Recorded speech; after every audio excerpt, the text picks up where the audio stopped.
Amelia yang sudah berkenan hadir juga hari ini.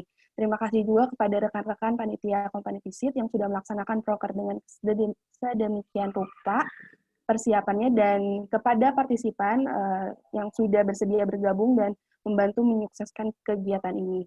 Nah, saya harap semoga kegiatan ini bisa menjadi ajang untuk saling bersilaturahmi dan saling menambah ilmu. Semoga acaranya sukses sampai akhir. Melalui sambutan ini, saya mewakili dari tim Habis Departemen Entrepreneur berharap kegiatan sharing section Company Visit hingga pelatihan dilancarkan dan berjalan dengan sukses. Amin. Sekian dari saya. Wassalamualaikum warahmatullahi wabarakatuh.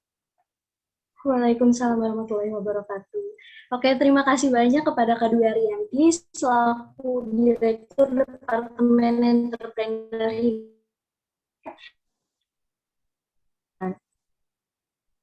Bakal jadi Bang Kaldi akan diketahui dengan narasumber yang tentu acara inti para materi dari kita, Kak Hendra Arazi, selaku CEO dari PT FR Idea Interaktif Nusantara, yang akan dipandu langsung oleh moderator kita, Kak Ritval. Kepada Kak Ritval, selaku moderator, acara kami silahkan.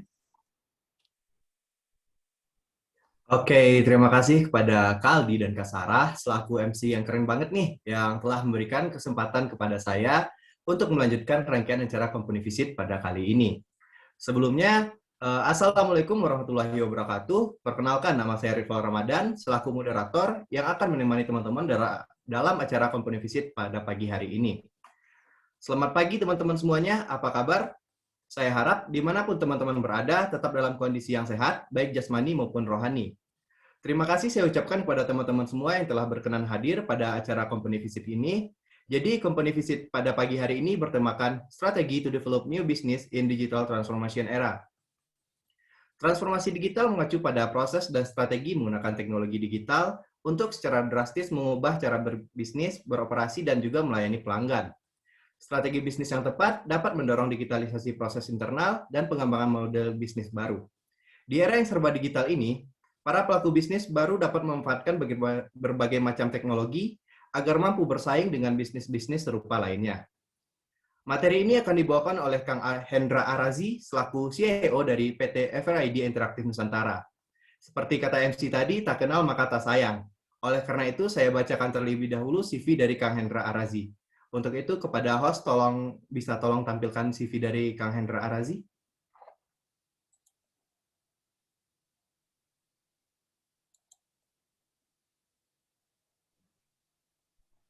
Wow, CV-ku mau direview.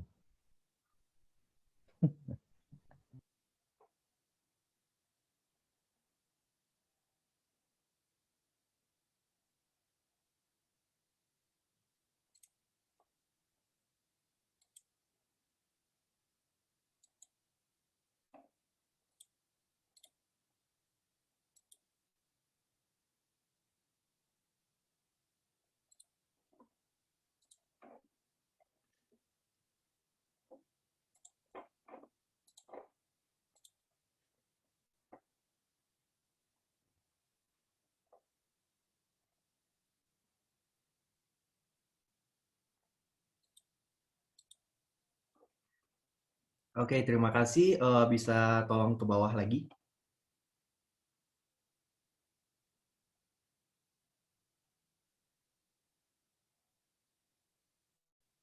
Oke, Kang Hendra Arazi merupakan lulusan sarjana ekonomi di Unisba Bandung pada tahun 2006. Untuk experience sendiri, Kang Hendra Arazi saat ini menjabat sebagai Chief Executive Officer di PT FR Idea Interaktif Nusantara dari tahun 2018 sampai sekarang. Kemudian beliau juga pernah menjabat sebagai Promotion Manager di CV BNC Fashion Indo pada tahun 2016 sampai 2018. Kemudian juga pernah menjabat sebagai Creative Director di 300 Creative Agency pada tahun 2014 sampai 2016. Bisa tolong ke bawah lagi.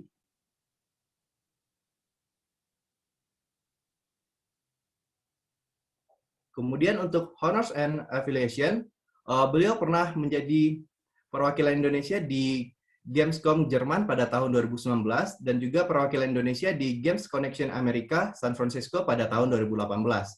Untuk organisasi dan community sendiri, bisa tolong ke bawah lagi.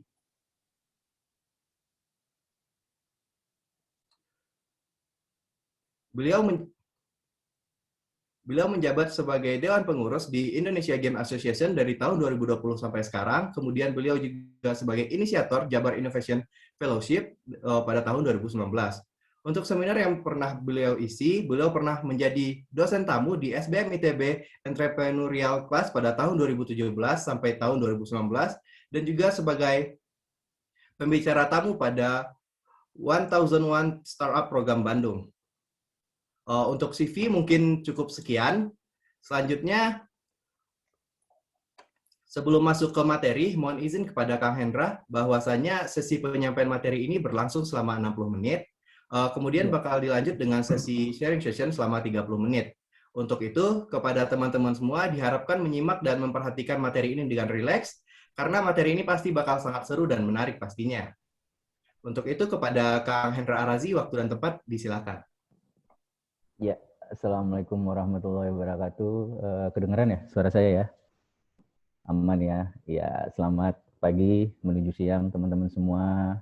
Terima kasih atensinya udah mau pagi-pagi datang ngobrol-ngobrol lah ya. Ya, mungkin saya bilangnya tadi ke panitia juga jangan terlalu formal ya, karena di sini nggak ada dosen juga, jadi santai. Terus tadi juga ngomongin CV, itu dari tahun 2016 saya tidak memasukkan beberapa pekerjaan saya karena mungkin terlalu banyak. Karena saya bekerja dari tahun 2004 sampai 2000, ya sampai sekarang tuh sudah hampir ada kira-kira 8 tempat, termasuk beberapa usaha saya yang saya bikin kayak co-working space, terus ada beberapa konsultan buat branding dan desain interior dulu pernah. Sama dulu saya pernah juga bikin majalah fashion art gitu, namanya Fabric tahun 2007. Nah, intinya semuanya ada di industri kreatif sih. Cuman memang di 3 tahun terakhir ini baru saya nyemplung ke dalam startup digital, dan ya bisa dibilang saya newbie juga. Cuman memang setelah 3 tahun ini akhirnya kita ya alhamdulillah bisa lah ya menjalankan si company ini dengan baik, dan alhamdulillahnya juga bermanfaat buat banyak orang sih gitu. Nah mungkin kita start dari saya mau memperkenalkan Everidea Interaktif dulu. Boleh di sharing ininya? Ya. Jadi Everidea Interaktif ini awalnya tahun 2018 saya bersama beberapa teman saya kayaknya kita harus mulai masuk ke ranah digital. Kenapa? Karena waktu itu tahun 2018 saya melihat banyak banget company-company digital yang berhasil, baik itu dari segi development produk maupun dari segi pembiayaan gitu ya. Makanya waktu itu tertarik banget karena mikirnya wah ini bisa jadi tempat akselerasi dalam membangun sebuah bisnis gitu, di mana startup digital itu lagi jadi fokus banyak investor waktu itu. Nah cuman kan balik lagi kita mau bikin startup digital yang kayak gimana gitu. Akhirnya setelah 3 bulan brainstorming bersama teman-teman co-founder, akhirnya kita memutuskan untuk membuat Everidea Interaktif gitu. Jadi apa itu Everidea Interaktif? Nah, jadi Everidea Interaktif itu sebenarnya awalnya itu studio. Tahun 2018 itu tuh studio game, di mana kita itu bikin produk-produk game buat mobile, buat video game, buat PC, sama buat konsol. Cuman memang banyaknya waktu itu ngerjainnya buat PC dan buat mobile games gitu. Nah, cuman di tahun 2018 akhir, setahun berjalan, kita melihat kayak banyak banget challenge yang kita hadapi selama setahun ini sebagai developer game lokal gitu, terutama nggak banyaknya orang Indonesia yang mau main game lokal gitu, banyaknya maunya game luar. Kebayang nggak di tahun 2015 itu nilai orang Indonesia main game itu sampai 15 triliun gitu nilainya ya. Jadi kita tuh bisa spending 15 triliun setahun, tapi yang masuk ke developer game lokal tuh paling cuman 2% juga enggak gitu. Makanya dari segi industrinya juga masih belum mature. Akhirnya kita coba nambahin beberapa divisi baru terutama services ya gitu. Nah, dari tahun 2018 sampai 2021 sekarang, kita sekarang udah punya 4 bisnis unit gitu. Pertama Everidea Services, jadi itu fokusnya kita ngebuka jasa untuk klien-klien atau partners yang mau bikin game atau teknologi digital interaktif lainnya. Terus yang kedua ada Everidea Entertainment, kita bikin produk-produk digital di sini, mau itu base-nya game maupun digital interaktif lainnya kayak augmented reality dan lain-lain. Lalu ada Everidea Education, ini juga kayak kita mau jadiin Everidea Education ini semacam NGO, tapi yang memang concern di bidang edukasi dan memakai tools teknologi gitu. Nah yang terakhir ini ada kulturlokal.id, ini media Instagram kalau kalian bisa cek juga. Ini media tentang budaya lokal yang ada di daerah-daerah di Indonesia gitu. Nah, our value itu ada 3, interaktif, progressive, youth. Jadi memang kita harus stay sampai kapanpun ya, selama Everidea ini ada, kita harus stay interaktif, terus progresif, terus maju, terus terakhir youth ya, biar muda terus gitu, nggak konvensional gitu. Next. Nah, di sini ada video, bisa diputar nggak videonya? Mungkin kita nonton video bentar ya.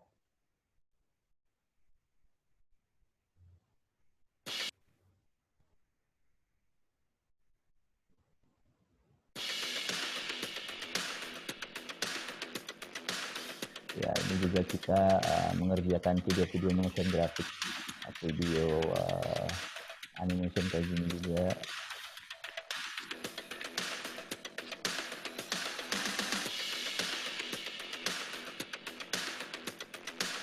Ini showreel itu sebenarnya lebih ke portfolio kita sih.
Ya, itu showreel kita yang paling baru 2021. Lalu nextnya,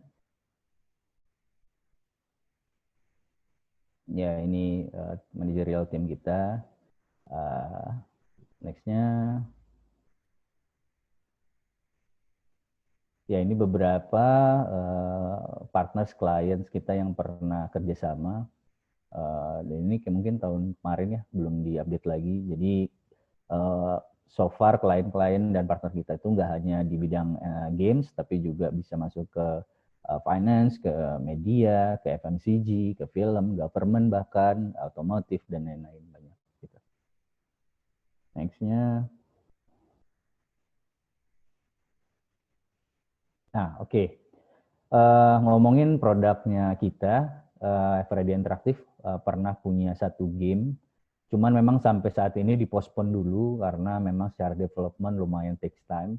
Cuman game ini pernah kita show di Gamescom Jerman sama di Games Connection Amerika. Jadi ini adalah games yang berhasil ngebawa kita ke Jerman dan ke SF.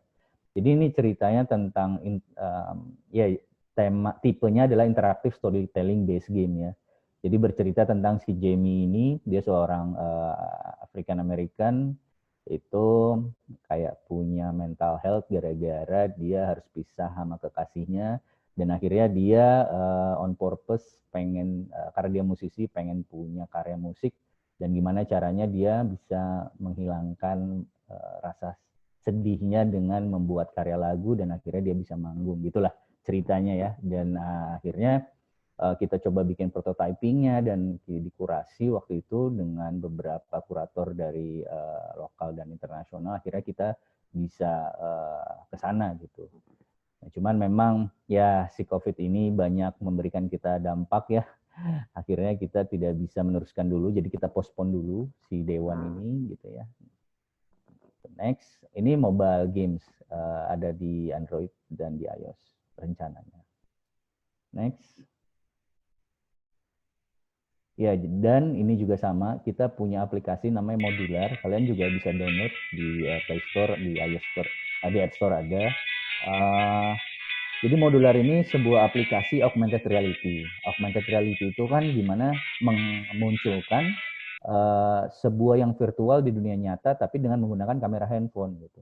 Jadi kalian misalnya memencet ke button sesuatu atau marker, nanti keluar dia objek virtualnya. Nah ini kita ngebangun Modular ini memang awalnya untuk musisi yang waktu itu terkena pandemi gitu. Ini awalnya kita ideasi tahun 2020 awal April, sebulan setelah pandemi kemarin di lockdown kita ideasi dan akhirnya di bulan Juli 3 bulan 2-3 bulan kita berhasil merilis tapi dalam beta version, maksudnya belum full version. Nah, kita bekerja sama dengan musisi kayak Changcuters, kayak Dira Bongs dan lain-lain. Jadi untuk gimana caranya mereka bisa manggung dan dilihat orang banyak dengan menggunakan handphone gitu. Nah, akhirnya si Modular ini pun bisa jadi satu solusi. Tapi balik lagi, concernnya lebih ke masalah karena memang ada teknis syuting dan syuting ini juga tidak boleh beramai-ramai. Nah, itu juga jadi challenge kita gitu. Akhirnya juga ini kita postpone sementara. Gitu. Next.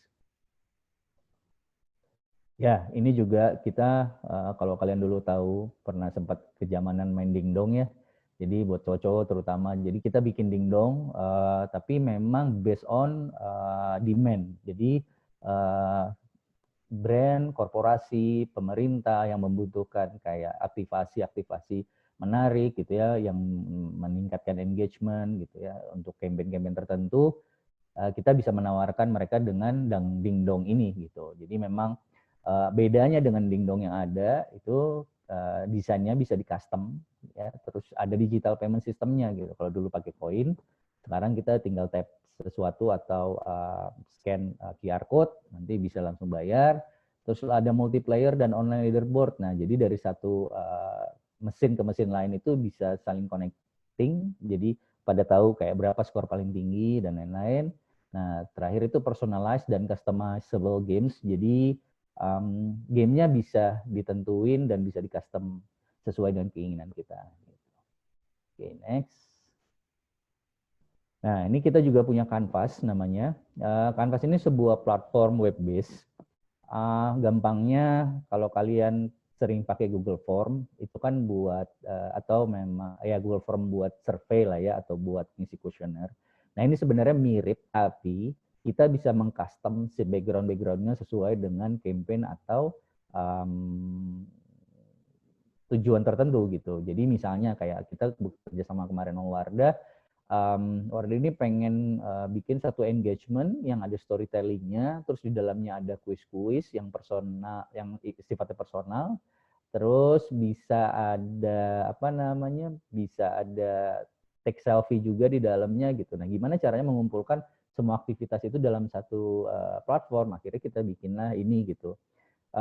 Ini tuh bentuknya kayak IG story kalau kalian pernah lihat. Jadi dia tinggal klik satu link, nanti keluar kayak IG story. Nah, IG story ini bisa dipencet-pencet gitu, kayak titik-titiknya banyak gitu. Per halaman nanti bakal ada pertanyaan, kuesioner, terus kuis, atau bahkan kayak games juga ada, event schedule, RSVP bisa digunakan buat kayak gitu juga. Gitu. Ya, itu Canvas. Dan sampai sekarang masih kita gunakan dan kita tawarkan ke klien-klien kita. Next-nya. Oke. Nah, ini beberapa service yang kita tawarkan ke beberapa partner atau klien. Kita dari tahun 2019 bulan Februari itu sudah mulai ngedevelop si Instagram Filter. Mungkin saat itu nggak banyak Kalau sekarang mungkin udah banyak, nggak cuman company tapi juga personal bisa ya. Kita juga bisa nih bikin filter-filter kayak gini. Cuman waktu tahun 2019 kita waktu itu pertama kali inisiasi kerjasama sama Filosofi Kopi, terus sama Film Gundala. Nah, 2 kolaborasi itu yang ngebikin kita akhirnya berhasil dilihat sebagai salah satu company yang bikin Instagram filter terbanyak sampai sekarang gitu. Karena memang mungkin kalau kata klien-klien kita, Instagram filter kita itu punya daya jual dan daya tariknya lebih ke gamifikasi gitu. Kalau mungkin sekarang kan banyak tuh filter beauty, filter lucu dan lain-lainnya gitu. Kalau kita itu bisa sampai gamifikasi di mana ada skor-skornya gitu ya, ada apa ya, ada challenge-nya gitu. Dan memang kayak jadi main game aja gitu di Instagram filter. Dan total sampai sekarang udah ada 16 juta total impresi ya dari semua filter yang pernah kita bikin. Next-nya, ya ini juga kita tetap develop juga sampai sekarang, tapi untuk di area services kita bikin beberapa game-game kayak asuransi, terus ada pemerintah juga, ada bahkan buat musisi gitu ya. Karena memang games ini memang belum banyak digunakan sebagai promotional tools saat ini gitu. Terutama game-game yang kayak di mobile sama di PC ya gitu. Banyaknya kan kalau game-game ringan yang kayak tadi saya bilang di filter itu sudah banyak. Gitu. Nah total itu dari 3 tahun terakhir ini udah ada 10.000 user download dari semua games yang pernah kita bikin. Next-nya,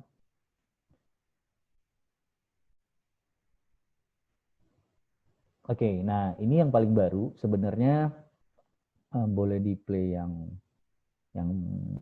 ya boleh di play semuanya sih. Jadi saat ini tuh kita lagi banyak ngerjain namanya virtual 3D exhibition event gitu. Nah, jadi saat ini karena memang tidak boleh banyak berkumpul, terus event juga harus terus jalan, makanya virtual 3D ini bisa jadi satu solusinya gitu. Dan akhirnya kita membuka divisi baru, tim baru, untuk ngerjain si virtual 3D exhibition event ini.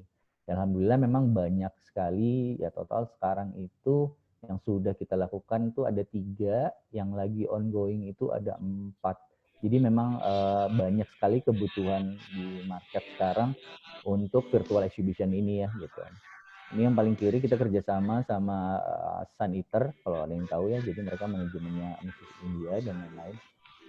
Untuk bikin satu virtual exhibition, mereka itu tujuannya untuk untuk merilis kolaborasi produk antara manajemen Sun Eater dengan artis-artis seniman ilustrasi gitu.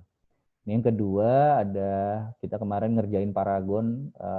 Paragon ini kalau kalian tahu Wardah, Emina, Makeover. Nah ini company-nya namanya Paragon ya gitu. Nah ini kita bikin untuk tim marketing mereka lagi pengen punya acara pameran-pameran kecil yang memang bisa kita masuk ke dalamnya, kita lihat 360 gitu ya, lalu kita bisa klik sesuatu, keluar informasinya sesuatu. Gitu.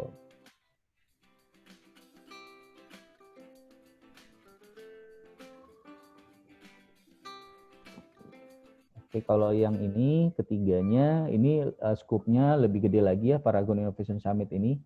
Jadi terakhir itu ada sekitar ya total kalau nggak salah sih sekitar 13.000 orang yang datang. Itu tahu dari mana karena ketika kita masuk ke dalam area ini, itu kita harus submit dulu email. Nah, kita tuh punya 13.000 lebih email lah ya untuk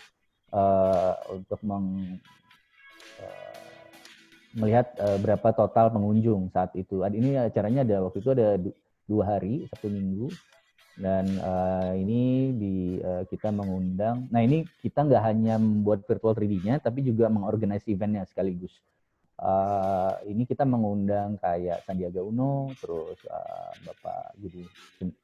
Bapak Menteri Kesehatannya Budi Gunadisadikin, terus kita juga banyak ngobrol-ngobrol sama tokoh-tokoh women empowerment di Indonesia, terus kita juga banyak diskusi sama tokoh pendidikan. Jadi memang Paragon Innovation Summit ini memang acara yang khusus mengangkat tema-tema inovasi, baik itu di kesehatan, di pendidikan, ataupun di area-area kreatif. Gitu. Oke, next-nya. Nah, kita juga bikin motion graphic ya. Ini kayak teaser-teaser atau campaign kecil dari brand-brand yang pengen dibikinin kayak ilustrasi ringan dan eye catchy gitu ya. Langsung di next aja page-nya.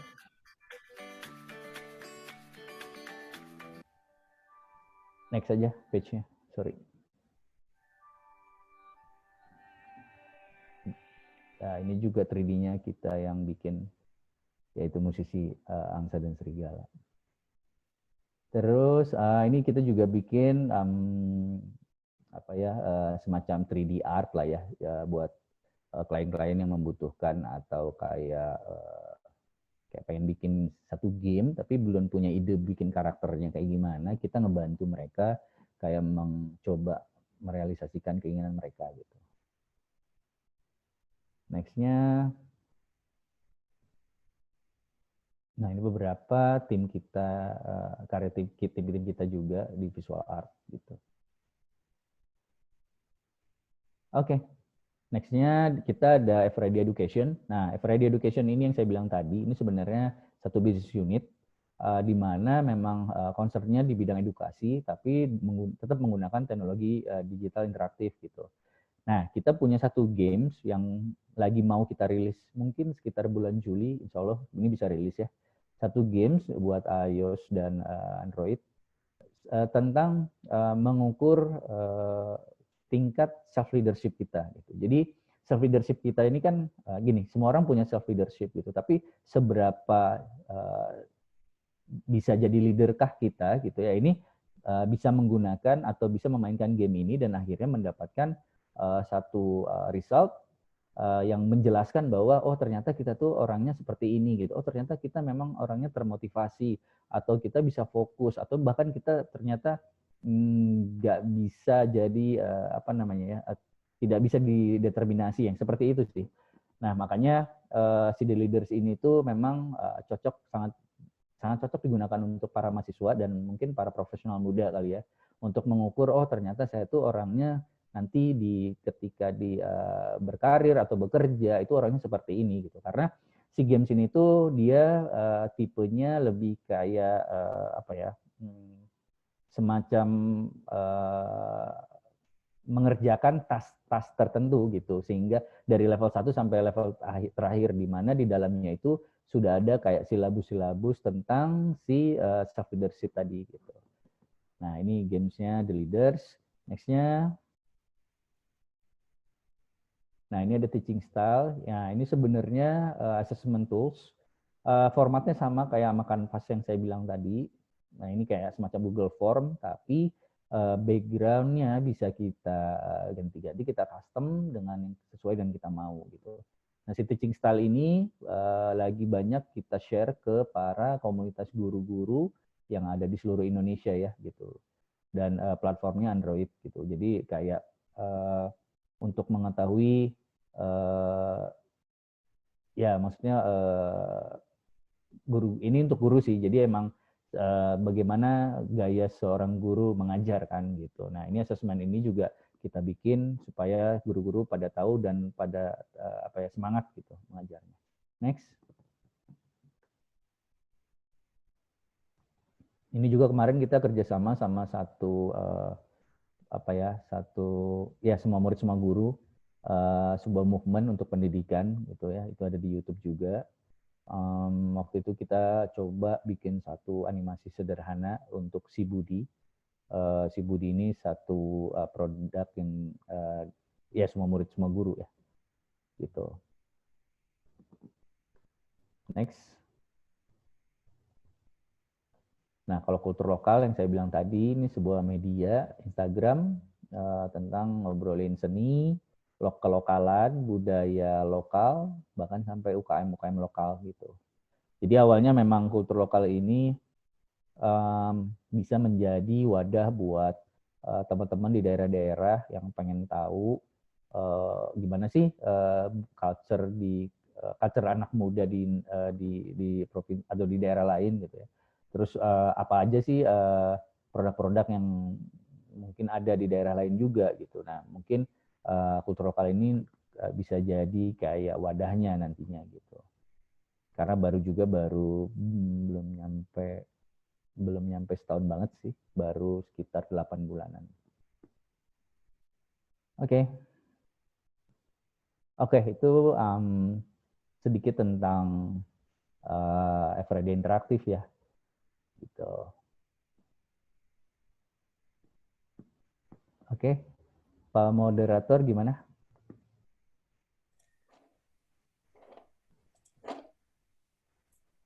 Oke, terima kasih kepada Kak Hendra yang tentang pemaparannya yang sangat super sekali Kak Hendra terkait game ataupun aplikasi lainnya gitu. Untuk itu kita lanjut ke sesi selanjutnya saja Kang, yaitu sesi sharing session. Kepada teman-teman yang ingin bertanya bisa langsung open mic dengan menyebut dengan format nama dan pertanyaan, atau jika malu bertanya secara langsung nih bisa langsung diketikkan saja pada kolom chat dengan format nama dan juga pertanyaannya. Kepada teman-teman disilakan nih buat nanya karena materinya sangat menarik nih. Ya, silakan. Nanyanya jangan yang susah-susah ya. Moderator izin bertanya. Silahkan sebutkan nama dan pertanyaannya langsung saja. Oke. Ini Halo mungkin Kak screen-nya Razi. bisa dimatiin dulu ya. Iya, boleh. Nggak kelihatan orangnya yang nanya soalnya. Halo Nah. Kak, namaku Amel. Lia, Halo. dipanggil Ya. Amel biasanya. Jadi aku mau nanya soal virtual 3D exhibition-nya. Itu tuh Ya. Dia nanti bakalan melalui aplikasi atau dia lewat website ya Kak? Kira-kira. Dia Itu website. penasaran Ya. banget sih. Thank you Amelia. Ya, kalau virtual 3D tadi itu base-nya website, web base maksudnya. Jadi bisa gampang langsung dibuka di desktop, di PC, di laptop, bahkan di mobile gitu.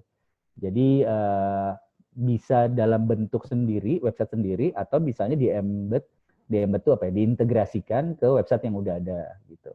Misalnya kalian mau bikin Himabis ya, Himabis mau bikin acara seperti itu, ketika kalian sudah punya websitenya, itu bisa masuk ke dalam website kalian gitu. Gitu. Terus mau minta maaf Kak, pertanyaan Iya, selanjutnya. nggak apa-apa. Kalau misalnya pakai website gitu, maksudnya nggak ada ketentuan website khusus gitu kan? Kayak misalnya website-nya harus gini gitu, biar bisa dimasukin si 3D. Nggak mesti ada kayak gimana. Paling kita harus berkomunikasi dengan tim yang developing, tim development website-nya. Karena itu kalau kita mau masukin kan bakal ada integrasi API. Itu teknis sih. Jadi intinya ya gimana caranya. Jadi ada kode-kode tertentu di mana nanti si website ini, virtual 3D ini bakal dimasukin ke website kalian gitu. Ya tinggal seperti itu aja sih. Kalau harus website yang seperti gimana nggak ada. Oke, makasih ya Kak. Keren banget presentasinya. Oke, Sukses terus sama-sama. FRID ya. Terima kasih. Oke, terima kasih Kak Sarah atas pertanyaannya. Untuk teman-teman lain masih ada yang ingin bertanya karena pertanyaan kita masih lumayan banyak. Silahkan pada teman-teman untuk bertanya. Ya. Atau jika teman-teman malu untuk open mic bisa langsung diketikkan saja pada kolom chatnya. Boleh tanya apapun, nggak mesti tentang FRID sih. Kayak misalnya kalian kan baru mau mulai berbisnis, mungkin saya bisa sharing-sharing kayak ya pengalaman-pengalaman zaman dulu kayak gimana gitu. Bisa banget gitu. Oke Kang, sambil menunggu teman-teman yang lain bertanya, saya ingin bertanya nih Kang terkait game dan pendidikan. Kan orang-orang tuh biasanya main game itu buat ngehilangin jenuh sama suntuk gitu kalau habis belajar ataupun aktivitas lain gitu kan. Gimana sih cara FRID interaktif untuk memasukkan unsur akademik ataupun pendidikan ke dalam sebuah game, tetapi tetap menarik nih bagi para pemain gamenya gitu? Oke. Ya, kan kita sama-sama tahu ya, maksudnya kalau disuruh milih, kalau kita dikasih dua pilihan antara main game sama baca buku, pasti lebih banyak yang milih main game, ya kan? Karena ya udah pasti itu. Kenapa? Karena game itu dia mencakup semua indera dari audio dan visual, gitu. Sedangkan kalau buku mungkin tidak ada audionya, tidak ada visualnya, gitu kan? Ada visualnya mungkin tapi tidak bergerak, tidak menarik, gitu. Nah makanya sebenarnya banyak sekali sekarang, contoh aja ya di industri buku anak, kan banyak tuh augmented reality yang tinggal di scan markernya, nanti dia bergerak si bukunya, keluar pop-up 3D-nya gitu ya. Itu ngebikin, nah itu kan tujuannya buat mengenhance si buku itu jadi jauh lebih menarik daripada sebelumnya gitu. Nah, makanya kalau ngomongin buku ya tetap yang namanya buku pasti banyak orang bilang ya udah buku mah konvensional, tulisan, gambar seadanya gitu. Tapi kalau udah ngomongin game itu kan sebenarnya buku cerita bergambar yang punya audio dan visual menarik gitu. Nah, kalau menurut saya pribadi ya untuk membuat si edukasi itu lebih menarik, harusnya si buku-buku kita, teori-teori kita ini dibikin jauh lebih interaktif gitu. Interaktif di sini ya seperti kayak itu tadi saya bilang, misalnya setiap penjelasan, mungkin penjelasannya juga ada voice overnya mungkin atau cuma tulisan, lalu ada gambarnya bisa di play bergerak dan juga melibatkan kita gitu ya. Mungkin ketika kita Nah, tadi makanya saya bilang interaktif, kita itu harus tetap interaktif karena di interaktif itu kan melibatkan apa ya namanya? Melibatkan pihak lain gitu. Jadi gimana caranya kita bisa terlibat gitu ketika kita membaca buku itu, baik itu mau kayak mengisi sesuatu, menggambar sesuatu gitu. Nah, cara ini sebenarnya sudah mulai dilakukan terutama kemarin diideasi sama Kemendikbud.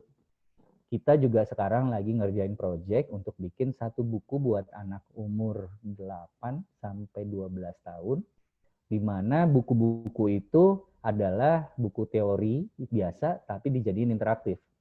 Makanya ya mudah-mudahan ya ini percontohan yang bagus, karena menurut saya ini sangat membuat semua orang, atau terutama anak-anak ini, jadi jauh lebih tertarik buat belajar karena di situ ada yang bergerak, ada visual, ada suara, ada interaktif pula gitu. Dan mungkin juga pada akhirnya bisa ke kita ya, terutama ke mahasiswa gitu, nggak cuma buku-buku yang tebel-tebel seperti ini kita harus baca tiap hari, terus teks demi teks, bosen kan gitu. Itu sih kalau menurut saya. Cukup nggak, Mas moderator? Oke, berarti lebih ke dibanyakan interaktifnya gitu sama Iya, game. benar.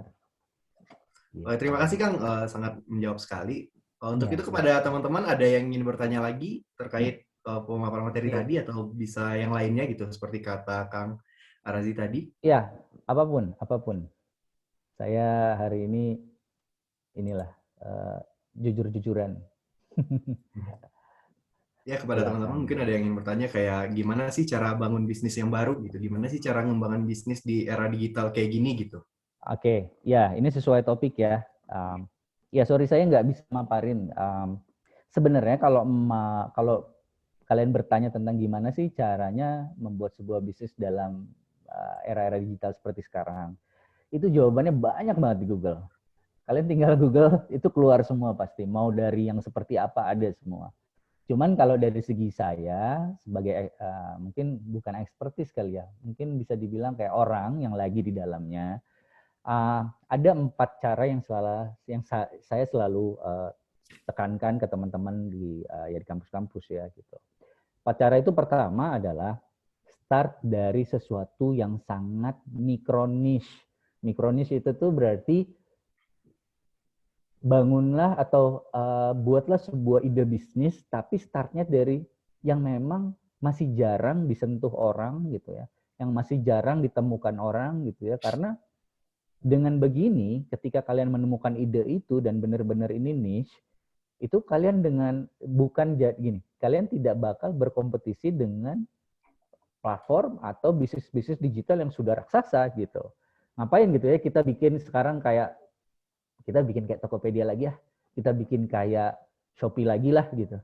Ngapain gitu, karena mereka sudah kuat. Kita bikin kayak Gojek lagi, ya banyak sih, tapi kan akhirnya orang ke Gojek lagi gitu. Makanya cari sesuatu yang niche banget gitu. Nah, tapi ketika sudah dapat idenya, yang pertama, yang kedua, kalian harus mulai validasi gitu. Validasi ini dalam artian gini, bener nggak sih si ide ini tuh lagi diperlukan orang? Karena kan kalau ngomongin bisnis, harusnya bisnis itu adalah solusi di digital ya atau di startup. Bisnis yang startup digital ini adalah solusi dari problem-problem yang ada sekarang kan gitu. Nah, itu ide itu harus divalidasi gitu. Bener nggak sih butuh ini gitu. Terus kayak mulai dari validasinya teman-teman sekeliling kita aja gitu. Misalnya kayak kita bikin produk, kita tanya sama mereka, kalian suka nggak sih produk ini gitu. Coba cobain dulu gitu ya, misalnya si produknya gitu. Terus abis itu, nah kira-kira berapa sih harga yang kalian pengen bayar atau yang kalian value, berapa harga yang kalian pengenin untuk si produk ini gitu. Nah dari situ kan kita dapat data, kita dapat insight gitu ya. Jadi sebelum kita jual atau kita launch ke market yang lebih besar, kita start dari yang sekeliling kita aja dulu gitu.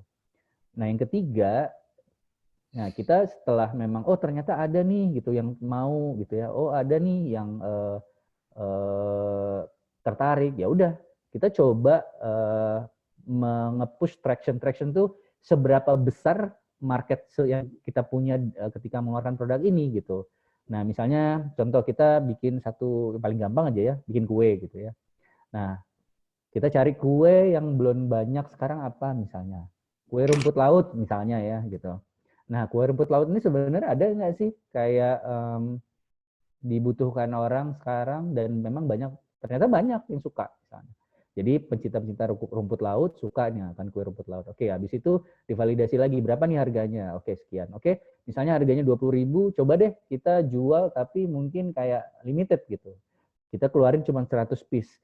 Nah, dari 100 piece ini dan dalam waktu tertentu berapa banyak nih yang keluar, misalnya kayak wah ternyata lambat ya gitu, atau ternyata wah cuma sehari 2 hari. Nah berarti di situ ada traction-nya, ada growth-nya. Nah dari situ barulah kita ngomongin ke digital tools-nya kayak oke, kita mau jual gimana nih, by aplikasi, by marketplace atau by Instagram gitu ya.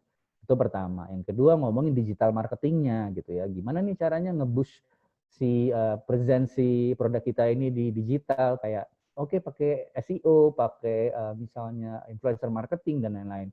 Nah ini semua tuh bisa kalian cari di Google sih sebenarnya gitu. Nah cuman kalau dari kata saya itu kayak kalau dari pengalaman saya itu tadi ya. Jadi 4 cara itu pertama start from micro niche market, yang kedua validate your idea, ketiga growth and traction, keempat baru ngomongin launch your digital tools gitu. Seperti itu sih kalau ngomongin start bisnis zaman sekarang gitu. Oke, berarti ada 4 step yang harus 4 step dasar lah ya kira-kira yang harus dilewati gitu Itu ya. menurut saya simplify. Kalau kalian mau cari yang lebih lengkap lagi, mah enggak, tinggal di googling aja banyak banget. Gitu. Oke, baik, terima kasih Kak. Baik teman-teman, ada yang ingin bertanya? Ini ada pertanyaan kan dari Arjuna. Kak, saya izin bertanya, bagaimana caranya menarik perhatian generasi milenial terhadap kemajuan digitalisasi visual dan desain di bidang kewirausahaan? Terima kasih sebelumnya. Itu pertanyaannya. Oke, terima kasih Arjuna. Saya ulangi, caranya menarik perhatian generasi milenial terhadap, kalian emang generasi milenial apa generasi Z? Z kayaknya ya? Z kan? Oke. Terhadap kemajuan digitalisasi visual dan desain. Oke, kalau ngomongin caranya menarik perhatian, udah pasti setiap orang Indonesia ini tertarik akan kata, terms, atau sesuatu yang dekat dengan populer. Jadi, apapun yang populer, pasti kita tertarik melihatnya. Nah, karena itu menurut saya kayak cara saya di awal ngebangun Everidea itu, saya punya skill di digital interaktif. Saya datangin satu brand populer yang mungkin mereka nggak mengerti tentang digital interaktif. Saya offering, nih dengan kita kolaborasi, lu bakal dapat manfaat, impact, bahkan benefit buat company lu. Mungkin nggak hanya mungkin nggak ngomongin revenue atau profit, tapi lebih kayak exposure gitu ya. Makanya saya datang ke Filosofi Kopi, makanya saya datang ke Gundala waktu itu, film Gundala. Kenapa? Karena saya berpikir ya orang Indonesia ini di skala luas, skala nasional, sangat suka sesuatu yang populer gitu. Tuh, misalnya kayak contoh ya mungkin bisa kolaborasi gitu ya dengan artis-artis visual dan desain yang sudah ternama gitu ya. Atau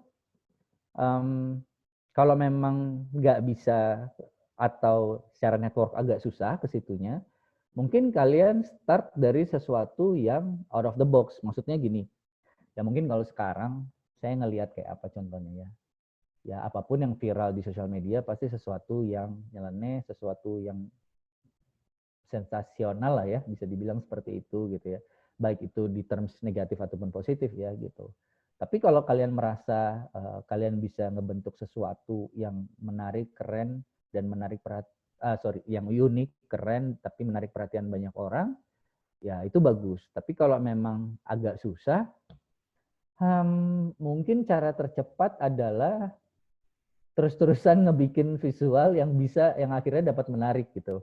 Kebayang nggak sih? Kayak kita bikin sesuatu, tapi ternyata nggak menarik. Ya udah jangan menyerah, kita bikin terus-terus aja nih. Sampai pada akhirnya orang tertarik gitu. Nah, cara-cara seperti itu sih yang sekarang ini banyak digunakan orang. Gitu. Contoh kayak, saya punya teman artis TikTok, namanya Celos. Mungkin sangkatan kalian ya. Nah, Marcelos ini kan si botak TikTok itu gitu. Nah, dulu si Celos ini saya kenal waktu dia pernah magang di Filosofi Kopi waktu itu. Nah, waktu itu saya lagi datang ke Filosofi Kopi karena kebetulan saya udah berteman baik sama beberapa co-foundernya. Kenalan, dan dia ternyata memang anak muda, tapi di dalam, nggak tahu ya, saya ngelihatnya waktu itu tahun 2018 akhir, atau 2019 awal aja, 2019 awal, 2018 akhir. Waktu itu saya melihat, ini orang tuh punya potensi. Kenapa punya potensi? Karena dia itu benar merepresentasikan generasi Z zaman sekarang. Yang kedua, yang nggak tahu ya, mungkin melihat sesuatu dari, nggak tahu ya, kalau saya kan generasi milenial, melihat generasi Z ini sesuatu generasi yang melihat sesuatu itu beneran kayak lebih subjektif. Maksudnya banyak hal-hal yang memang bisa menarik kalian sekarang di digital dibandingin generasi saya gitu ya. Nah, oleh karena itu saya ngelihat waktu itu Celos itu bilang kayak, saya tuh pengen punya karakter yang semua orang itu bisa suka ketika ngelihat saya gitu. Saya pengen punya visual presence di kepala orang-orang, oh si Celos ini adalah orang yang kocak. Nah, saya pengen ngejar itu. Oh, ini awalnya gara-gara saya tanya, lu pengen jadi apa sih nanti waktu udah lulus kuliah? Karena lu kan orangnya kocak ya, terus suka bercanda, terus bahkan suka dikerjain lah ya, bukan dibully ya, tapi kayak kita iseng-isengin gitu ya. Gitu. Nah, ternyata dia saat itu orang pertama yang ngomong ke saya kayak, saya pengen punya bentuk visual di kepala-kepala orang, Kang, gitu. Nah, bentuk visual itulah yang, karena saya pengen bentuk visual yang menarik, gimana nih caranya mentransfer keinginan saya ke kepala orang? Ya lewat si sosial media gitu. Nah, mungkin nggak tahu ya, saya akhirnya berhasil ngobrol lagi beberapa bulan kemarin, saya tanya kenapa lu tiba-tiba jadi artis TikTok gitu ya. Dia bilang, iya saya lagi iseng, terus ngeliat TikTok gitu. Ya udahlah, saya coba jadi diri saya sendiri aja di TikTok. Dan akhirnya berhasil, dia punya follower sampai 7 juta ya di TikTok. Nah, menurut saya ini adalah cara-cara yang bisa kalian terapkan ya, maksudnya be yourself kali ya, kayak menarik perhatian generasi kalian adalah be yourself gitu. Yang pertama, yang kedua, kalau ngomongin di era digitalisasi sekarang, ya masuklah ke dunia digital. Be yourself in digital world. Itu sih kalau menurut saya. Oke, terima kasih Kang Araji. Cukup? Oke, thank you Arjuna. Baik teman-teman, Silakan. apakah masih ada yang ingin bertanya teman-teman? Waktu kita masih ada sekitar hampir 20 menit lagi untuk sesi Q&A-nya. Silakan bertanya teman-teman. Apapun. Santai aja, nggak ada dosen kan? Iya, nggak ada sih Kang. Oh, Ya udah. Silakan teman-teman, apapun. Selama tidak menyangkut Sarah ya. Ritval, aku boleh langsung nanya apa di chat?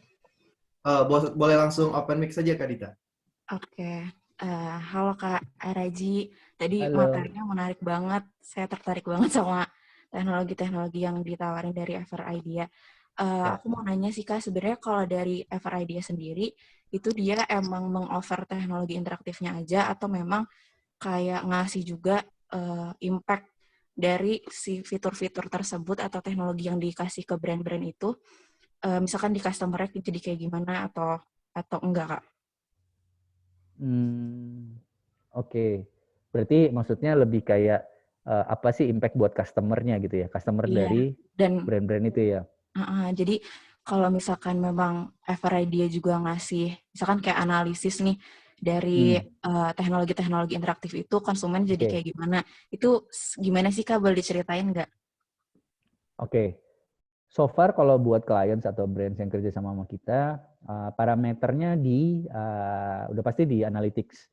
Analytics itu kayak saya bilang tadi, kayak tingkat kepuasan customer terhadap satu produk kita atau service kita itu dari data-data, misalnya contoh paling dekat kayak saya bilang tadi ada sekitar 60 juta orang yang 60 juta impresi orang yang mainin Instagram filter kita gitu. Berarti kalau misalnya ada satu parameter kita satu IG filter itu impressionnya itu 1 juta dalam waktu 2 minggu. Itu berarti sudah bagus banget. Maksudnya bagus banget berarti IG filter ini menarik dan orang-orang itu enjoy, puas ketika memakainya. Dan mungkin bisa jadi dapat message-nya, key message-nya dari IG filter yang kita bikin gitu. Kan biasanya gini kayak contoh Wardah pengen punya beauty filter gitu ya. Terus banyak yang mainin gitu ya.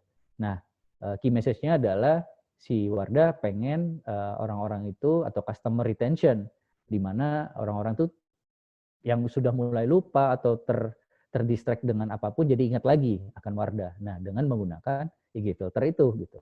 Nah, cuman yang dibutuhkan oleh brand atau klien kita adalah seberapa banyak orang mau main itu dalam waktu tertentu gitu kan.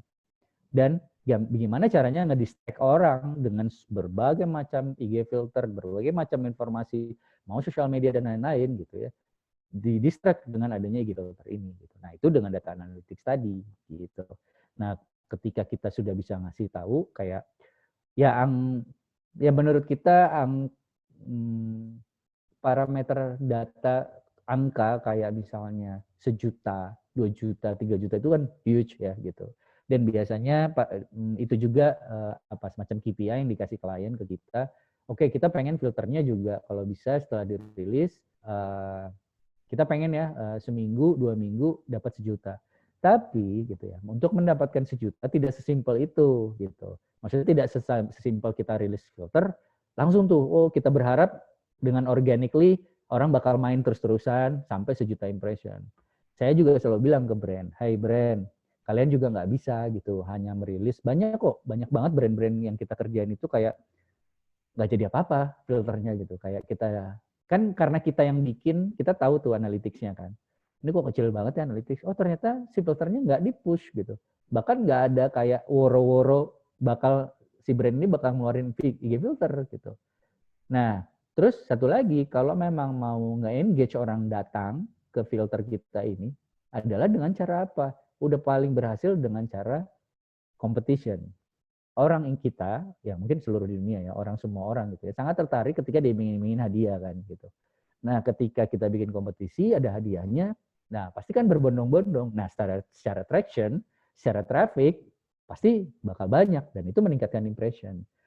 Gitu. Nah, makanya balik lagi ketika ada yang datang ke kita kayak kita mau bikin filter kayak beberapa ya terakhir tuh seminggu yang lalu ada 3 brand. Ada juga salah satunya nanya, bisa nggak kalian kayak megang whole campaign? Whole campaign itu bikin filternya, nge-setup kapan rilisnya, bikin aktivasi misalnya kayak competition dan lain-lainnya. Nah, dari brandnya bilang, tapi saya set KPI, saya pengen impressionnya sekian gitu. Ya itu bisa juga gitu. Tapi ada juga yang kayak saya pengen bikin ya, oke, udah deliver, udah terima kasih BASD dan lain-lain. Terus 3 bulan baru, kita kan pernah ya bikin filter ini gitu. Nanya ke tim. Iya coba-coba lihat, wah cuman impressionnya udah 3 bulan tapi cuman 50.000. Ya berarti dia nggak ngelakuin apa-apa gitu. Itu sih. Nah kalau tadi tanya balik lagi, impact buat customer apa? Mungkin bisa ditanya balik ketika kamu main IG filter, itu impact apa yang kamu dapetin? Gitu. Misalnya kayak fun, happy, oke udah pasti. Yang kedua mungkin ada message di dalamnya gitu. Mungkin kalau dari brand kayak Wardah misalnya contoh ya, wah kita disponsori Wardah, disebut-sebut Wardah. Ya pokoknya si Wardah itu ketika mau ngerilis sesuatu produk, gimana caranya bisa sampai ke customer, ya mungkin salah satunya dengan cara bikin IG filter. Atau mengingatkan kembali, atau meningkatkan retention, ya, itu seperti itu. Gitu. Begitu, Kak. Kalau misalkan untuk yang nge-push tadi impression dari filternya itu masih bagian dari FRID atau gimana, Kak? Bisa enggak, bisa iya. Kalau klien butuh itu ke kita bisa, kalau enggak juga nggak apa-apa.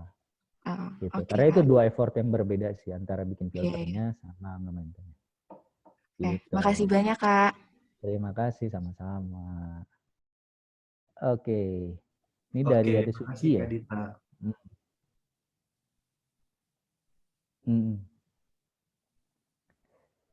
Oke, dari Suci ya. Saya langsung aja ya, Mas Moderator. Banyak yang download aplikasi-aplikasinya, boleh tahu nggak itu strategi marketingnya gimana? Oke. Kalau dibilang banyak yang download aplikasinya enggak, karena balik lagi yang tadi saya bilang, kita untuk produk kita sendiri, kita lagi postpone karena COVID, di mana ngedevelop produk itu sangat-sangat menghabiskan duit. Makanya akhirnya kita buka divisi services, di mana kita mendatangkan duit, gitu kan. Bukan malah menghabiskan duit gitu. Nah, makanya kita saat ini lagi fokusnya ke service. Tapi ada beberapa produk yang sekarang kita masih jalan. Contohnya kita baru aja merilis komik digital di Instagram namanya komik.lembayung. Itu kalian bisa lihat juga di Instagram ada. Nah, itu adalah satu produk kita yang kita anggap adalah IP. IP itu intellectual property. Apa ya bahasa gampangnya ya? Ya, IP itu adalah brand kita, produk kita yang bakal kita kembangkan rencananya ke berbagai macam medium formatnya. Start awal ini dari komik digital Lembayung. Ya kan? Di situ ada cerita-cerita, kalau kalian lihat ya, komik.lembayung itu ada cerita-cerita tentang si Lembayung. Namanya Cahaya Lembayung Senja, anak SMA, tapi dia memang rada feminis, kayak gitulah pokoknya ceritanya ya. Nah, si Lembayung ini gitu ya, rencananya setelah sudah berjalan 6 sampai 8 bulan, kita mau bikin gamenya. Gitu.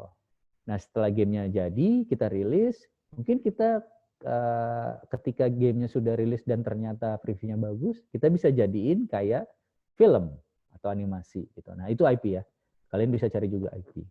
Nah, so far kalau ngomongin strategi marketingnya, ya kalau ngomongin service dan produk itu adalah 2 hal yang berbeda ya strategi marketingnya. Kalau produk, kita bisa pakai cara B2C strategi marketing gitu. Maksudnya, kalau kita produk kita digital, ya pakailah digital marketing gitu. Tapi kontennya memang yang lebih ngomongin gimana caranya si masyarakat atau customer kita itu bisa suka, terus ya contoh gini lah, dengan digital marketing kan sebenarnya gimana caranya produk kita secara presence, secara kehadiran itu ada terus gitu ya. Nah, itu bisa dengan menggunakan ads, sudah pasti, sudah bisa menggunakan dengan influencer marketing, udah pasti, terus udah bisa pasti dengan cara, apalagi ya kira-kira ya, mungkin kalian pernah dengar atau enggak bisa Google kayak inbound sama outbound marketing, itu juga udah bisa. Gitu. Cuman ini saya kasih tahu satu hal yang sekarang lagi banyak digunakan sama brand-brand ataupun produk-produk startup yang ada di Indonesia. Kalau ngomongin marketing, yang sekarang paling menarik itu adalah user generated content. Kenapa? Karena user generated content itu adalah marketing yang fokusnya di user. user itu adalah ya pengguna gitu ya. Nah, berarti jadi kita nggak ngomongin us, tapi ngomonginnya them gitu. Nah, kalau memposisikan jadi customer, apa sih yang saya suka lakukan gitu? Apa sih yang saya cari dari brand ini? Contoh misalnya, kenapa kayak saya misalnya bisnis apa ya contohnya ya, makanan gitu ya. Nah, si bisnis makanan ini kalau dia mau user generated content, pasti aktivitas di Instagramnya itu kayak banyak melakukan misalnya kayak ayo teman-teman share foto kalian dengan makanan ini, terus tag kita, ada kompetisi, ada hadiahnya, dan lain-lain gitu. Banyak kan seperti itu. Nah, itu kan user generated content, di mana memang itu fungsinya meng-attract, meng-engage banyak orang, satu. Yang kedua, beneran fokusnya ada di user gitu. Nah, user generated content ini banyak lah contoh lain, kalian bisa Google. Tapi ini adalah salah satu tools yang atau tipe atau konsep yang sangat banyak dilakukan sekarang ketika ngomongin marketing.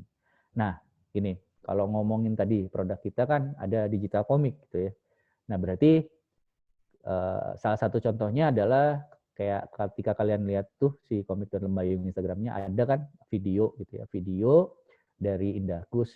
Nah, Indahkus ini waktu itu tema komiknya ceritanya adalah bullying gitu. Nah, kita pengen nih si Indahkus selain teman, tapi dia juga ternyata pernah dibully gitu. Ya udah deh, lo aja dah, lo kita videoin gitu ya, lo dari perspektif masyarakat atau pembaca gitu ya, yang punya experience yang sama sama si lembayung ini. Padahal lembayung ini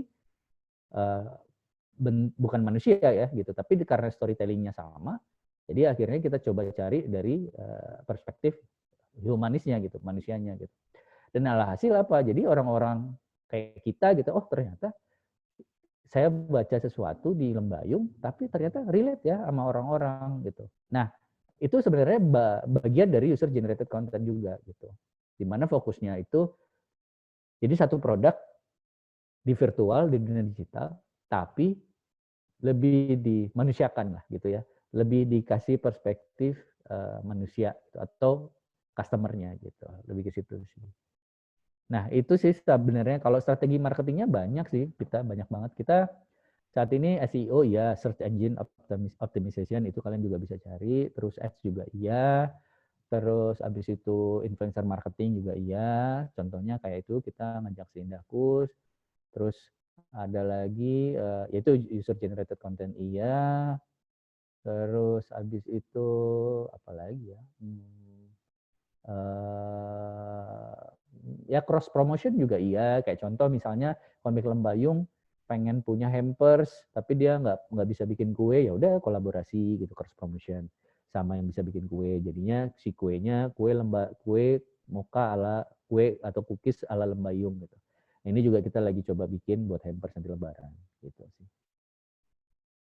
Itu Suci cukup? Bagaimana Oke, sih? terima kasih. Oh iya Kang, Oke. karena Ya. itu terbatas waktu juga, ini ada 2 pertanyaan terakhir Kang. Yang pertama itu ada Oke. pertanyaan anonim dari anonim ya Kang. Dia Oh, bertanya, namanya anonim. iya, Ya. bertanya apa sih kesulitan dan tantangan terbesar yang dihadapi oleh FRID pada saat mendirikan sampai mempertahankan perusahaannya saat ini Kak? Paling susah itu paling gini. Ya udah pasti kalau yang paling susah dari satu company adalah ngurusin orang-orangnya ya.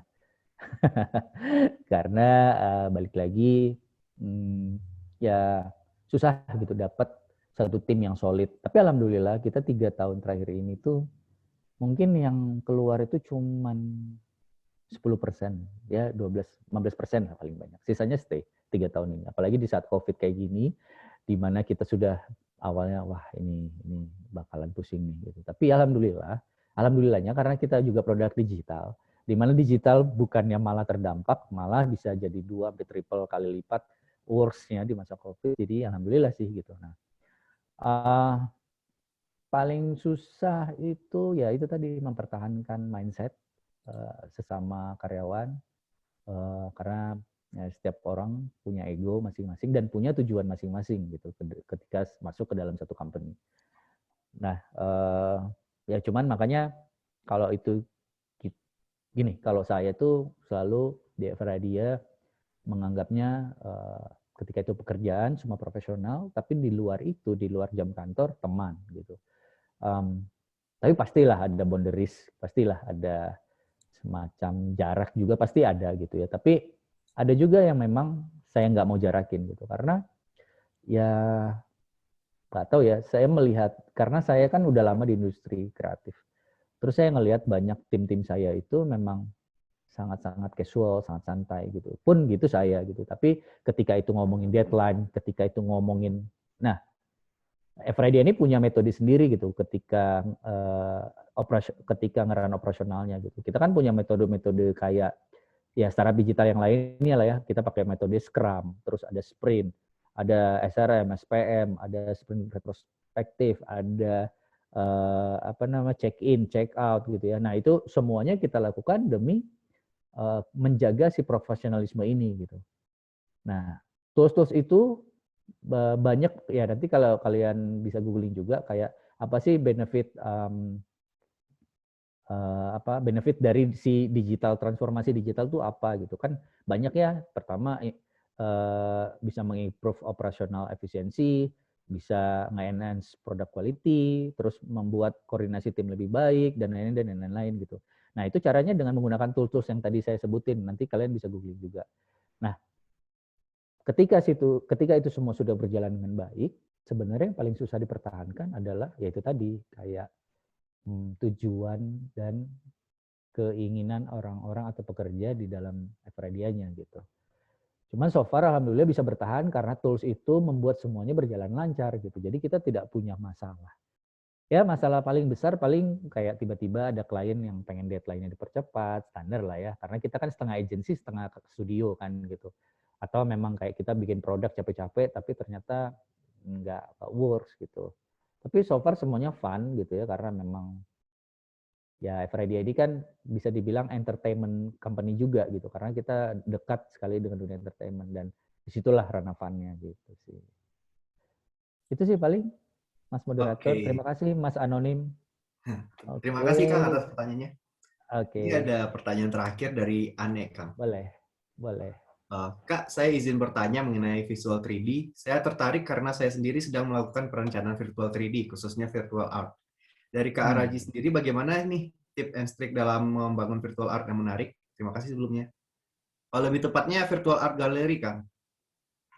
Oke. Mana ya? Saya bukan artis 3D sih ya. Jadi saya nggak punya tips-tips khusus dalam membangun 3D yang menarik. Tapi biasanya tim virtual atau tim 3D kita itu selalu nanya ke saya gitu ya. Kayak, Kang, kita ada project nih mau bikin virtual event tapi konsepnya lebih ke Islami gitu. Tapi tetap harus keren. Nah, terus yang di kepala saya adalah oke, Islami keren. Oke, yaudah tempatnya virtual eventnya dibikin kayak masjid, tapi masjidnya dibikin keren. Masjidnya itu kayak yang misalnya di Dubai gitu ya. Atau misalnya cari aja kayak gedung-gedung yang minimalis, mungkin yang futuristik tapi polos gitu ya, kayak putih semua. Itu nggak sih? Jadi kayak saya lebih kayak ya udah langsung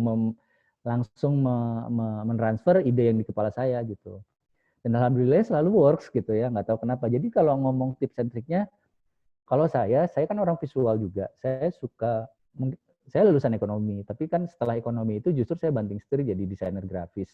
Habis itu saya punya konsultan kreatif dan lain-lain gitu ya. Nah karena saya orang visual, saya suka melihat banyak referensi di internet gitu, mau itu Pinterest, googling dan lain-lain ya gitu.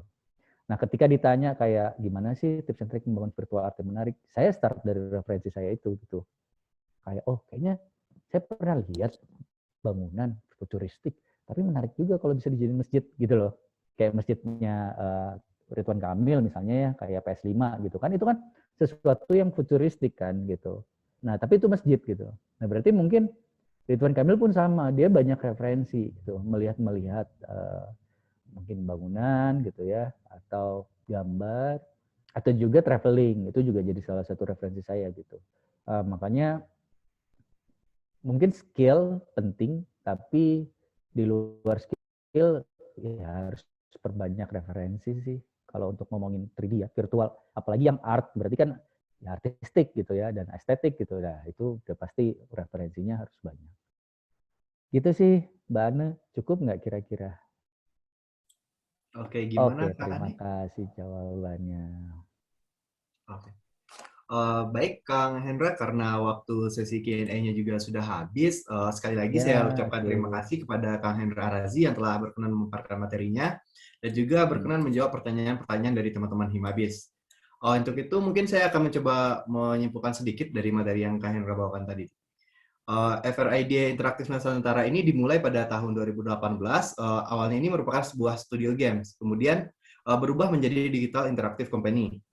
FRID Nusantara itu memiliki 4 konsis bisnis, yaitu FRID Service, FRID Entertainment, dan FRID Education, dan juga kultur lokal. FRID Interaktif Nusantara sendiri membawa value yaitu interaktif, progresif, dan youth. Sampai saat ini sudah banyak aplikasi maupun game-game yang dikembangkan oleh FRID Interaktif seperti Day One, Modular, Dingdong, Dangdingdong, Canvas, Internal Filter, dan lain-lain. Selain merambah pada dunia entertainment dan juga game, juga merambah ke dalam dunia pendidikan, begitu ya, Kak? Ya. Oke. Ya. Baik, sekian dari saya. Mohon maaf sebelumnya jika ada kekurangan. Saya ucapkan terima kasih. Kembali ke MC.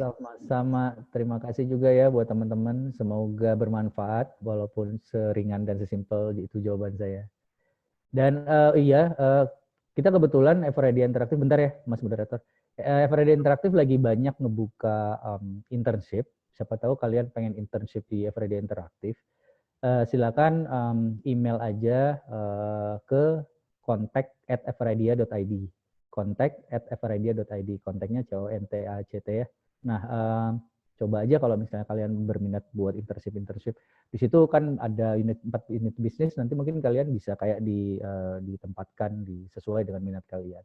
Gitu. Itu aja sih paling kalau dari saya. Oke, baik, terima kasih Kang. Ya. Mungkin ini buat teman-teman juga yang lagi nyari tempat magang, dan mumpung sebentar lagi libur semester, bisa nih magang di FRID Interaktif gitu. Baik, terima kasih Kang. Kantornya, satu lagi salah. Kantornya itu ada di Bandung, di Jalan Ciwulan nomor 7, itu tuh di daerah SMA 20 ya, di Jalan Ciwulan nomor 7 gitu. Biasanya kita itu ke kantor tuh cuma 3 hari dalam seminggu, sisanya WFH. Gitu. Oke. Baik, terima kasih Kang.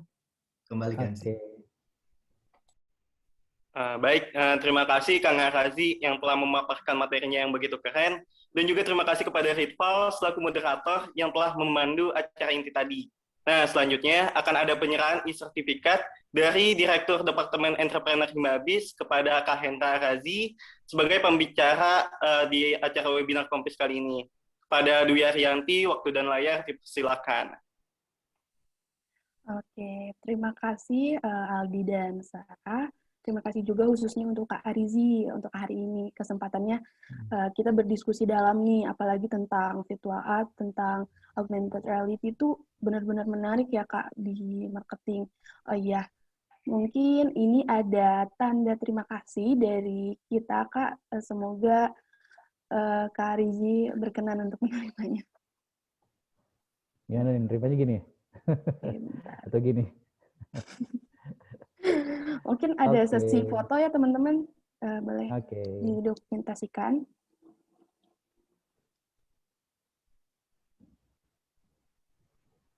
Oke. Apa sudah? Oke, sebentar ya. Oke, boleh.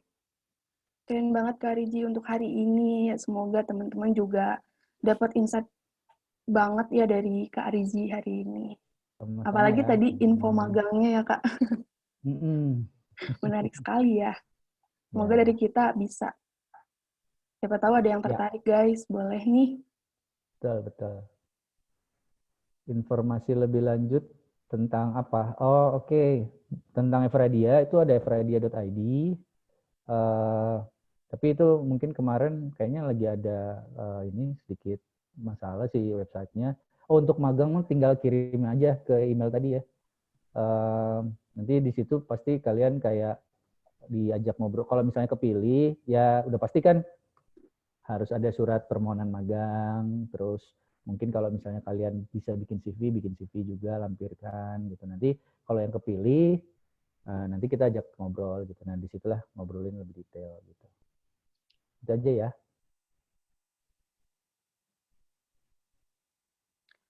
Oke, ini gimana nih sertifikatnya teman-teman? Tadi belum sempat 1, 2, 3 cheese gitu kan, foto belum. Nah, ini kita foto dulu ya Kak. Oke. Boleh. 1, 2, 3.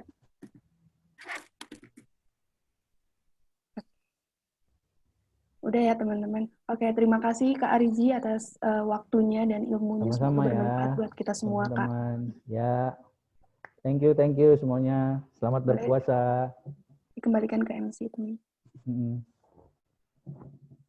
Wah, keren banget nggak sih pemaparan dari Kak Hendra Arazi dari selaku CEO dari PT FR Idea Interaktif Nusantara.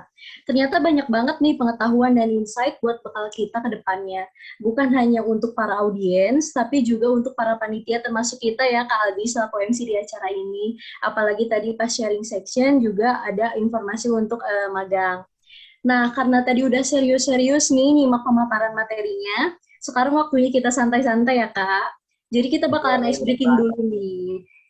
Kita bakalan ice breaking, asik banget kan sesi games ini tuh selain untuk refreshing, pun juga untuk mereview sejauh mana sih pemahaman kakak-kakak dan teman-teman semua terhadap materi yang telah dipaparkan.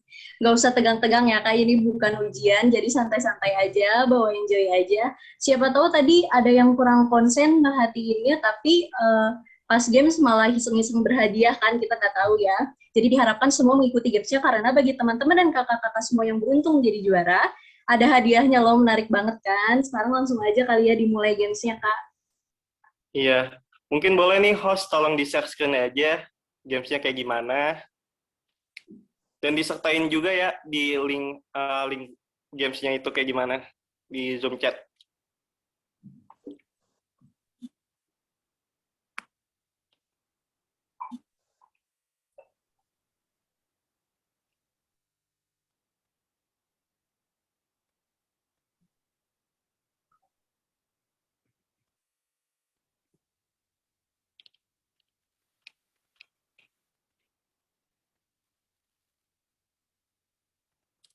Nah, jadi gamesnya ini dalam bentuk quizzes teman-teman yang berisikan soal-soal yang mengenai pemaparan materi tadi nih.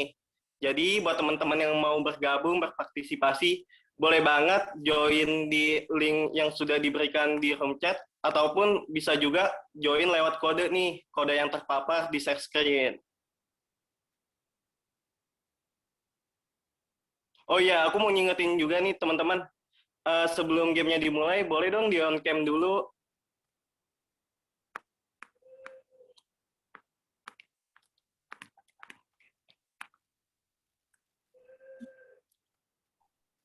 Ayo boleh join nih buat kakak-kakak dan teman-teman semua nih. Tadi kan udah merhatiin, serius.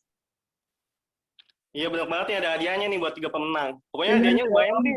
Iya. Pokoknya udah kita siapin semenarik mungkin deh ya Kak ya. Iya benar banget. Biar semangat audiensnya.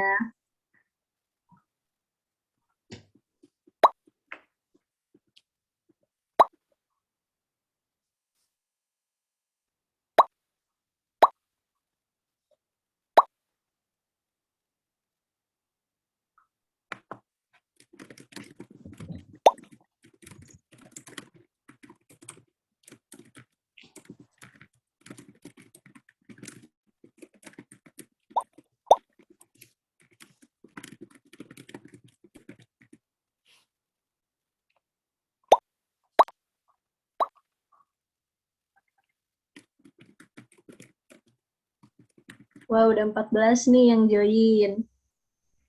Ayo join lagi buat kakak-kakak dan teman-teman. Ayo nih teman-teman, join lagi yuk. Join gamesnya.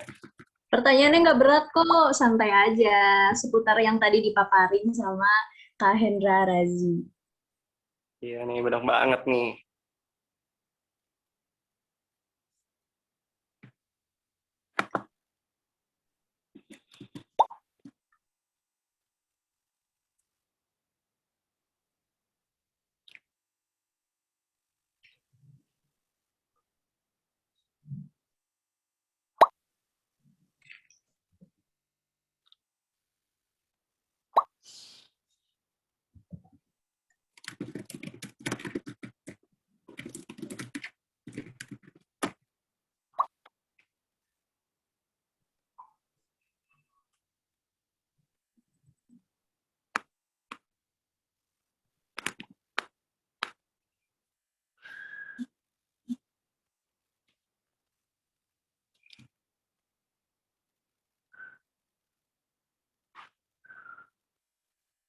Oke, ini ada lagi kan nih teman-teman yang mau bergabung. Lumayan banget nih dapat hadiahnya.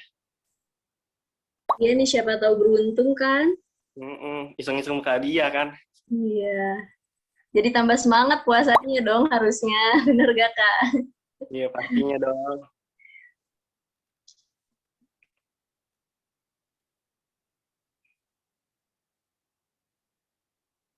Oke, mungkin host bisa langsung dimulai aja kali ya gamenya.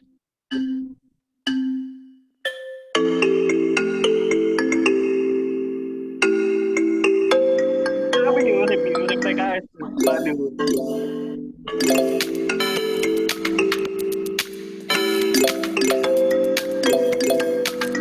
Makanya selama ini masih sementara ini belum ada yang jawab salah ya.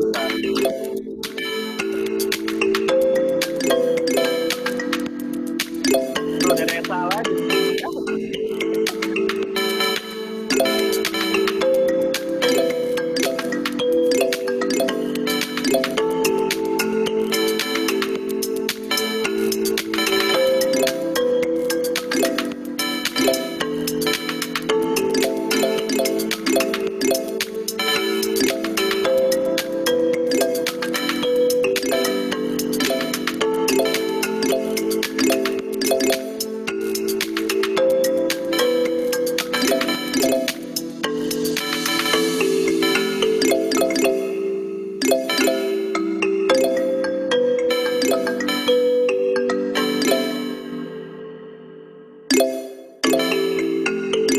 sama diduduki sama Denny, sama AN, juga sama Dikit. Ternyata udah ada yang salah biasa, BTW yang jawab.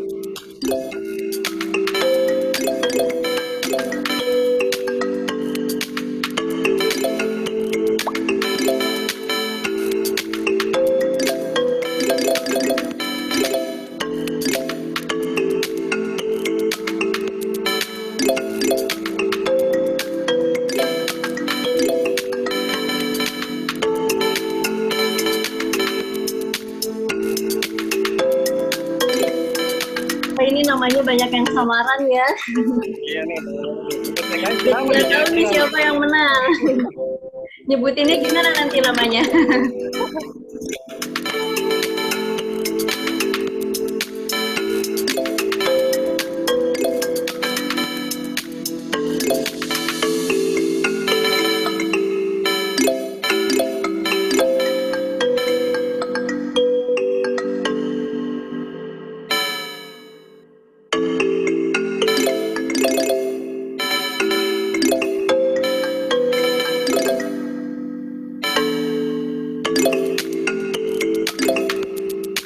Pertama masih pegang sama Kini. Kira-kira kooperatif bisa ngejar nggak ya? Seru kan ya, nggak susah lah ya.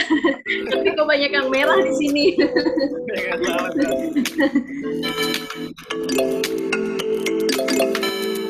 Tapi Kim kayaknya merhatiin materi ya.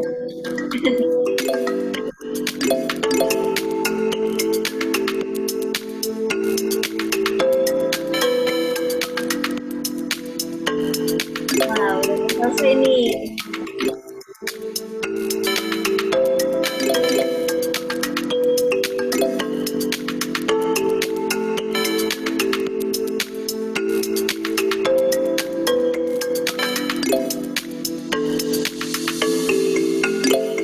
Jadi kita udah tahu lah ya juaranya, meskipun belum semuanya selesai. Tapi peringkat pertama masih di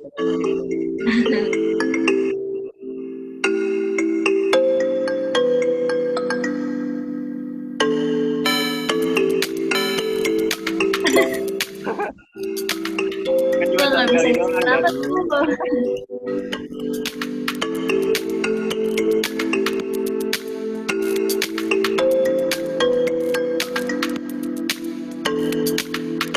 Udah kali ya kak, ini udah belum?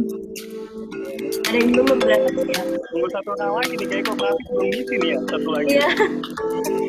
Kooperatif tuh. Kooperatif sama Terus yang siapa nih? titik gitu.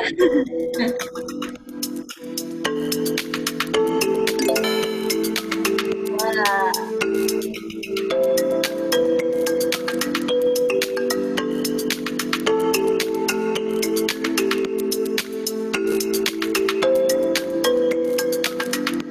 Oh, udah kelihatan ini.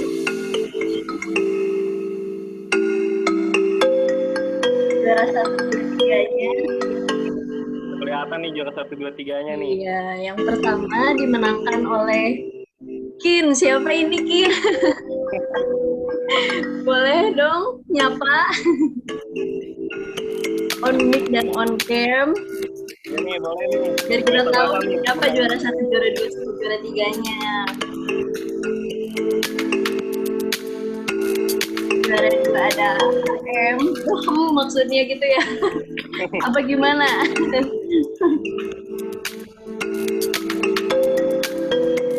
Juara 3 dipegang sama Kasan.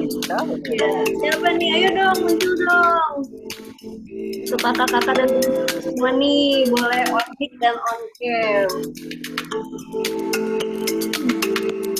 Nah, kita nggak tahu nih ini siapa. Gimana mau kasih hadiah nih kak? Oke, mungkin gamenya udah begitu selesai. Selamat kepada 3 pemenang sesi games ini. Kepada 3 pemenang tadi nih, diharapkan untuk menghubungi MC setelah acara ini selesai untuk penerimaan hadiah. Dan aku juga mengucapkan terima kasih kepada teman-teman yang telah berpartisipasi hingga sesi ini. Iya, benar banget nih. Selamat ya buat 3 pemenang tadi. Tapi kita nggak tahu itu siapa. Jadi ya udah aja langsung hubungin MC-nya ya. Bisa hubungin ke aku atau ke Kak Aldi. Nah, terima kasih lagi kepada teman-teman dan kakak-kakak semua yang telah mengikuti acara hingga saat ini. Selanjutnya akan ada pengisian survei sebagai evaluasi company visit ke depannya. Link survei akan dibagikan lewat chat box di Zoom ini ya. Untuk pengisian survei kami berikan waktu 5 menit dari sekarang. Ini udah belum? Udah dikirim belum? Oh, belum. Coba di-share dulu boleh linknya.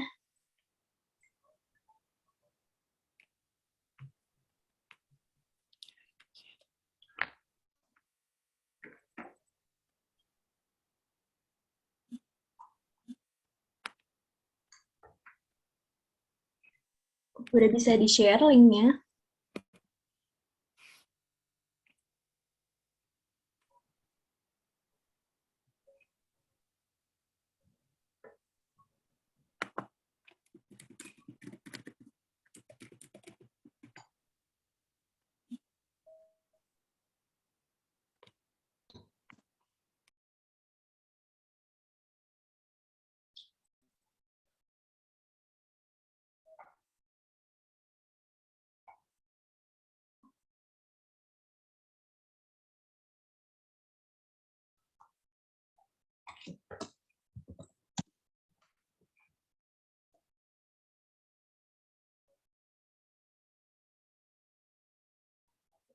Nah, udah dikirim ya di chat box. Linknya boleh diisi waktunya 5 menit dari sekarang. Berarti sampai pukul 11.54 ya.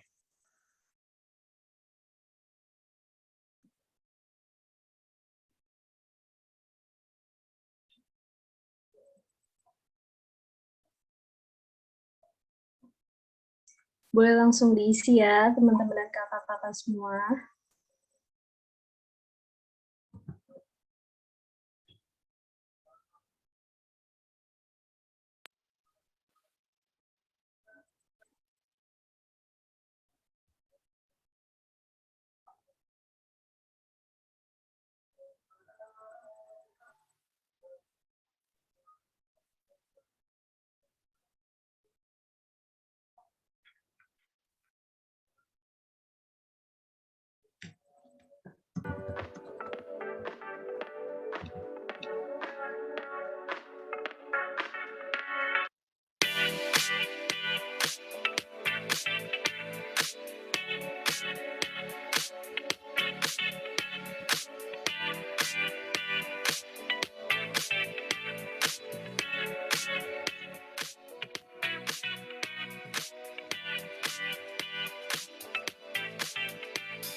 Diingatkan untuk pengisian survei evaluasi, waktunya 2 menit lagi.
Iya, waktunya udah habis ya. Oke teman-teman, untuk durasi waktu pengisian surveinya sudah berakhir. Aku mengucapkan terima kasih kepada teman-teman yang sudah berkenan untuk mengisi survei evaluasi Kompis. Semoga saran dari teman-teman juga dapat membantu keberhasilan acara Kompis selanjutnya.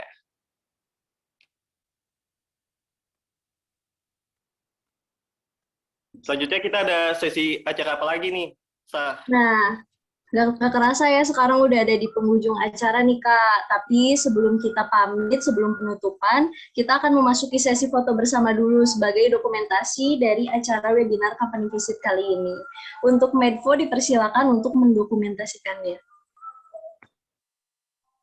Baik. Teman-teman diperingatkan kembali untuk on cam dulu yuk buat sebentar buat dokumentasi. Iya, jangan lupa on cam dulu yuk untuk dokumentasi.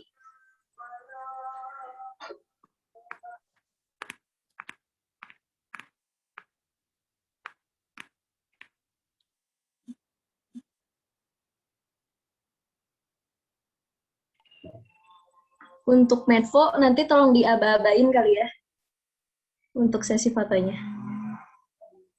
Oke.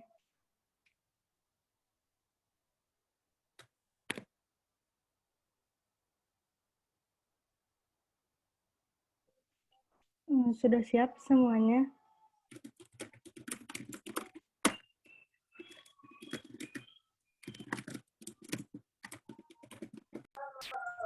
Udah kayaknya, boleh langsung foto aja kali.